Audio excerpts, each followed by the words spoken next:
এটা হচ্ছে আমাদের বাড়ির কালী মন্দির, আর বহু বছর ধরে কিন্তু এই মন্দিরটায় পুজো হয়। আর ওই যে দেখুন বটগাছটিতে সব বাদুড় ঝুলছে, সারা বছর থাকে এরা। আর আগে কিন্তু এই মন্দিরটা এত সুন্দর ছিল না, আস্তে আস্তে আস্তে আস্তে শুধু তখন একটা থান ছিল মায়ের, আর এখন সেটা সুন্দর করে করা হয়েছে। আর এই যে আমাদের ষষ্ঠীতলা, এই যে ষষ্ঠী ঠাকুর দেওয়া রয়েছে অনেক।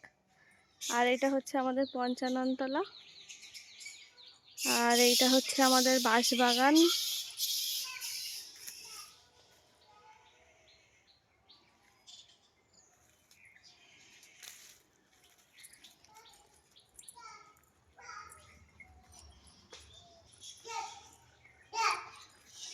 চলো ভিতরে, চলো ভিতরে। আর এই যে মায়ের থান আর বাবার থান।